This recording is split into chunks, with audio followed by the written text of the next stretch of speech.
il y a quand même une chose, normalement, à chaque fois qu'un livre de King sort, je fais une vidéo avec mon avis.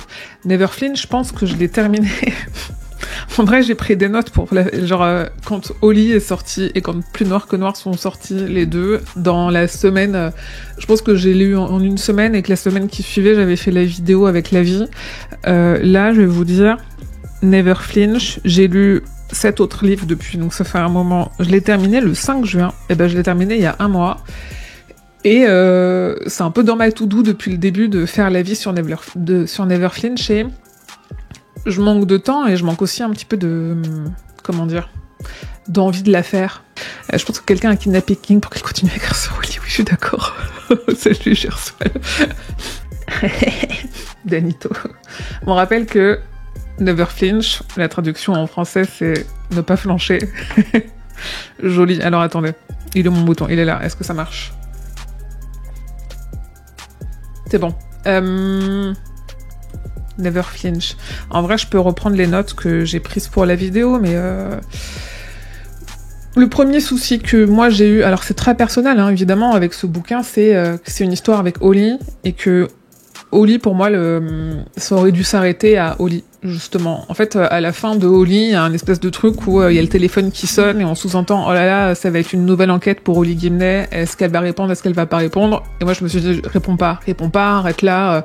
Là, c'est bon, t'en as trop vu, c'est trop pour toi, arrête. » Et j'aurais bien aimé qu'elle raccroche sa casquette. Parce que, en vrai, Never Flinch... Qu'est-ce que je peux vous mettre comme image en même temps? Never Flinch, c'est... un gros ressucé de Mr. Mercedes, pour moi. Il y a vraiment... les polars, ça m'intéresse pas. Enfin, c'est pas tout à fait le style de livre que je lis d'habitude. J'ai un peu de mal à rentrer dans les polars. Les thrillers, c'est ok, mais pour savoir faire des thrillers, il faut quand même savoir un peu gérer la tension, le suspense. C'est pas trop ce que fait King. Pourtant, moi, j'avais trouvé Mr. Mercedes vraiment très bien et très efficace. Là...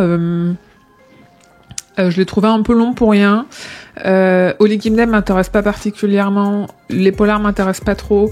On sait en fait qu'il a beaucoup souffert de l'écriture de ce livre. Il en a parlé pendant très longtemps. Les premières fois où on en entendait parler, c'est parce qu'il disait, moi d'habitude, ce que j'écris, je sais pas trop où je vais, c'est plutôt simple, c'est pas trop alambiqué, machin. On sait qu'il y a des histoires où il s'est perdu, typiquement le fléau, tout ça, mais il écrit sans plan. Et là, cette histoire-là, dès le début, il disait j'ai souffert, il y a plusieurs intrigues qui se mélangent et j'ai pas su, j'arrivais pas à les faire bien aller ensemble, machin et tout. Et en effet, il y a 2 arcs qui fonctionnent chacun en parallèle et qui en fait auraient presque pu être traités chacun de leur côté. En fait, je me dis Never Flinch, ça aurait pu être 2 grosses novellas. Il y a des trucs très très intéressants avec des thématiques il est extrêmement politique. Après, évidemment, depuis l'ère Trump, tout ce que fait King est quand même très politique. Là, on est très pro-avortement, pro-droit des femmes, avec tout ce qui se passe aux États-Unis. Le message de King est très clair. Pour cet aspect-là, c'est hyper intéressant. Après, je trouve que ça se perd en longueur et ça se perd je trouve qu'il y a beaucoup de descriptions, comme pourrait dire Emmerich. Je trouve qu'il n'y a pas beaucoup de suspense. Je trouve qu'il n'y a pas vraiment... Le fil conducteur est un peu abstrait. C'est pas vraiment le type de King qui me plaît. Il est pas mauvais, il ressemble beaucoup à Mr. Mercedes. Dans le style, il ressemble beaucoup à certains romans d'autres qu'on a pu trouver un peu longs. Juste, en fait, il a souffert à l'écriture et ça se sent. Et c'est marrant parce que dans la postface, alors il a déjà fait pour d'autres livres qui sont tout aussi bons, mais dans la postface, il dit j'ai galéré de A à Z, je l'avais laissé tomber, on m'a dit de revoir des trucs et tout, donc ça se sent qu'il a galéré, qu'il a revu beaucoup de trucs. Et il dit j'en suis pas hyper satisfait, mais voilà. Et donc en fait, et ça se ressent en fait, mais c'est comme quand on parle de Dreamcatcher, on sait que Dreamcatcher il a souffert et la souffrance se sent dans l'écriture. Donc il est intéressant pour ça. Il est pas indispensable dans le multivers de King. Il est cool pour les easter eggs parce qu'il continue à mettre des 19 partout. Il fait combien de pages Écoute, j'allais regarder sur ma liseuse, mais en fait, le nombre de pages change en fonction de la taille de caractère. Si on regarde là... tac. Ah non, ça c'est l'ebook. 448 pages. Alors, 448 pages en broché. Donc je pense que sur un poche, on est, je dirais, à peu près une centaine de pages en plus. Après oui, il se lit, juste...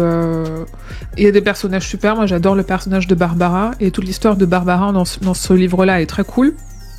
Comme j'avais adoré Barbara dans Holly, en fait, c'est la même chose. Voilà, je trouve que c'est pas un King indispensable, je sais pas trop, j'ai assez hâte en fait de... je suis pas allée voir ce qu'en pensaient les fans qui lisent en anglais ou dans d'autres langues, parce que il est sorti en italien, je crois qu'il est sorti en espagnol, enfin on a vraiment les derniers... C'est vrai qu'on en avait parlé la dernière fois, je me suis pas renseignée depuis sur ce système de traduction en français, pourquoi nous on a toujours les livres hyper en retard. J'ai un peu hâte de voir les avis. Après, là, il est très bien noté, mais les systèmes de notation, c'est toujours un peu biaisé parce qu'il est noté par des gens dont c'est la cible. C'est pour dire, en fait, c'est pas parce qu'un roman est bien noté qu'il va forcément nous plaire. C'est toujours extrêmement subjectif. Et vu que là, il est sorti il y a 1 mois et demi, et a priori, la majorité des personnes qui l'ont lu, c'est des personnes qui sont fans, parce qu'en plus, vu qu'il est encore en brochet, il est extrêmement cher. Il est à 21,50 €. Alors c'est la VO ça. Les traductions de King en général sont pas dingos, et là la VF, il va falloir attendre. En général on est sur 8-10 mois, donc on serait plutôt dans l'hiver. 8 mois de mai 5, ouais on serait peut-être en février, une sortie en février, un truc comme ça. Début d'année prochaine en VF. Donc on verra, moi je suis un peu mitigée, je sais que c'est aussi parce que... de base, j'avais pas hyper envie de le lire. Parce que Holly, parce que un polar, et c'est un polar qui est quand même pas très tendu, et j'aurais aimé que ce soit plus tendu, et parce qu'il disait avoir galéré, et quand un auteur galère, ça se sent. Et donc un peu la flemme, ouais, j'ai un peu traîné dessus, mais en vrai après ça fait toujours lire King, c'est toujours rentrer à la maison. Donc ça fait toujours plaisir d'avoir l'impression d'être chez soi, de retrouver son écriture, son cynisme, ses messages. Pour ça, c'est cool. J'avais dit que je reprendrais la liste des trucs que j'avais à dire dessus. Qu'est-ce que j'ai dit ? Donc ouais, c'est le 7e roman avec Holly. Oui, alors on est quasiment que sur des persos féminins, en plus. Et je trouve qu'il s'est bien amélioré sur ces persos féminins. Et vu que c'est quand même un roman profondément féministe, il a pas non plus joué la caricature de faire que des femmes irréprochables. Donc c'est pas mal. Non, sur Holly, j'avais pas traîné. Holly, je l'avais bien aimé, j'avais bien accroché, mais parce qu'il y a un côté un peu morbide que j'aime beaucoup dans Holly. Et que j'ai pas trop retrouvé là. Là, on est vraiment... on est 100% Mister Mercedes, en fait. Et moi, je pensais... je vais pas le spoil... Enfin, j'ai peur que ce soit un spoil de le dire, mais en fait, il y a un élément... que moi j'aurais pensé qu'il ferait différemment en fait sur la personne en fait sur la façon dont on suit les différents arcs. Je pensais que on mènerait l'enquête avec Holly, ce qui est pas vraiment le cas, donc ça c'est dommage. Et non, moi j'étais un peu mitigée sur Never Flinch. Après, y a quand même des thèmes récurrents. On a un thème... ah oui, j'ai noté les déviances des croyances, de ouf.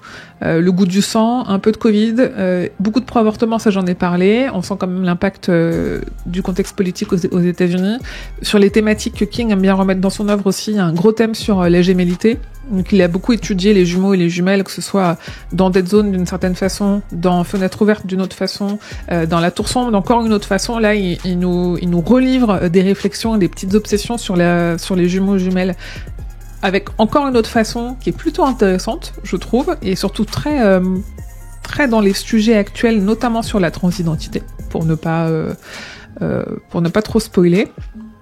Voilà, après j'ai remarqué grosse critique de la religion, avec un côté, comme je disais, vu qu'il parle de féminisme et qu'il aime bien pousser les choses jusqu'au bout, il parle aussi du fanatisme féministe, donc c'est-à-dire en fait, on sait qu'il est croyant, mais qu'il dénonce beaucoup le fanatisme de cette partie-là, et c'est un peu ce qu'il fait là pour certains mouvements féministes, et c'est plutôt pas trop mal fait. La part des ténèbres, ouais, exact. Salut Enzo, bienvenue. J'attends de recevoir Never Flinch en VO, j'ai hâte. Ouais, moi j'ai hâte d'avoir vos avis, en réalité. Je demande que à avoir un peu des avis contraires, ou des visions qui viendront mettre un peu d'eau dans mon vin, ou de sucre dans mon sel. Après, je suis pas trop salée, en vrai, juste j'ai pas hyper accroché. C'est moins dans ce que j'aime, quoi. Et c'est... Après, en tant que femme, ça fait plaisir qu'un homme réussisse à écrire des romans comme ça. Ça reste quand même un gros hommage et un bel hommage aux activistes qui se sont battus pour les droits des femmes. Et à la fin, il met une liste de femmes activistes qui se sont battues pour les droits des femmes et qui se sont faites tuer pour ça. Donc c'est aussi... c'est bien, c'est en lien avec les préoccupations du moment, quoi. Sur le Discord, je vous remets le lien du Discord. N'hésitez pas à venir parce qu'on a un salon dédié pour parler de Never Flinch en le spoilant quand on l'a lu. Et c'est là où moi j'ai très très envie d'avoir vos avis. Donc voilà, pour Never Flinch, en gros c'était ça.